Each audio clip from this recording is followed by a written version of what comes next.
What's going on, everyone? John here from The Real Talk, back again with another review. And that is for Terminator Dark Fate, which is directed by Tim Miller and stars Linda Hamilton, Arnold Schwarzenegger, Mackenzie Davis, Natalia Reyes, and Gabriel Luna. So, right away, right off the bat, no spoilers, guys. I think you should see this movie. I had a blast watching it at the movies.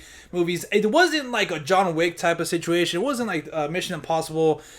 I don't think it's one of the best action movies, best blockbuster movies this year or in recent years, but I think it's a fun movie. Look, I don't know what's going on Twitter with this movie, but at least we didn't get a movie on the same caliber as the other Terminator films, right? Obviously, everybody has been saying, and I agree, the first one is a great film. The second one is one of the best action movies of all time. The third one, at least for me, I don't mind it. I grew up kind of watching it a lot. It's not the best movie, but you know. And then the Terminator Salvation, I thought they did some very interesting things. I think that movie is very interesting. I need to rewatch it. And Terminator Genesis, I thought was just a big mess. It's still watchable, but just story wise and everything they try to do, I think it's just a big mess. So I think because of the franchise has been so hit and miss, I think that's why there's a lot of divide online about the Terminator franchise. And that's unfortunate because it should be a great franchise. But after this one, I mean, this was planned for 3 movies. It's not making a lot of money at the box office, unfortunately. You know, like I said, it was planned for a trilogy. I would like to see this movie continue. If they went with this movie, besides, you know, and not, you know, completely throw Genesis away, I think the audience would have been more open to it. But look, you have returning cast members. Linda Hamilton, which she was awesome in the movie. She was kick-ass, kind of. I don't think she was as good as she was in Judgment Day, but she was still cool. It was great to see her in that same role. Arnold Schwarzenegger, every time that he, as the Terminator, he's entertaining. In this, he's actually very funny as well. And something very, again, no spoilers, something very interesting they did that kind of connects it to some other movies, and I won't say which ones. Very interesting. Anyways, and you got Mackenzie Davis, who just right from start, once you see her on screen, you can't take your eyes off her.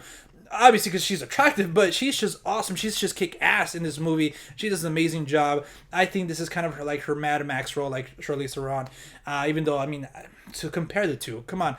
But not saying, you know, Mackenzie Davis is bad. I'm just saying Charlize Theron, that's an incredible movie. But anyways, it's like a role like that, right? Where she comes in and says, look, I'm ready to do action movies. I'm not just a pretty face, you know? And even Natalie Reyes it was okay. And even Gabriel Luna, I was, you know what, they should have picked like a bigger, bulking guy, kind of like Arnold now. That would have been kind of more threatening. But this guy grew on me, to be perfectly honest. I was like, all right, this guy is menacing and threatening. And the way they handled that version of a Terminator, I was like, you know what, this is very interesting. And that's the thing. Right off the bat, this movie explains something, kind of makes you know that it's connected to Judgment Day. And then starts its own story, right? Its own mythology and stuff like that, and kind of carrying on, kind of making a third part. And I thought it did a very interesting job. Like I said, I had a good time at the theaters. I wish I had popcorn and a soda, but, you know, it's like one of those movies. Go in, turn off all expectations, and have a good time with it. You know what I'm saying? That's what I did, and that's why I would recommend it to you guys. Right now, we're getting ready for all the Oscar movies and stuff like that. We actually have been getting some, so it's nice to see kind of a movie right before, like on the heels of Oscar season, that kind of just is fun, right? Like I said, where you can take your family and friends and just have a good time with it. It's not a bad movie. Don't listen to what other people are saying. So that's, like I always say, if you guys have any sort of interest in this movie, go watch it. Make your own opinion about it. But if you guys don't, then it's kind of hard for me to recommend it. But nonetheless, like I said, I don't think it's a bad movie. I don't think it's a horrible movie. I thought it was fun, entertaining. I had a good time with it, and I think you will too. So, but this movie did come out last weekend. If you guys have seen it, let me know what you guys thought about it in the comment section down below. If you guys want to follow us at YouTube, you guys can at The Real Talk, Talk with 2Ks on Twitter, Instagram, and Letterboxd. And until next time, we'll see you at the movies. Peace.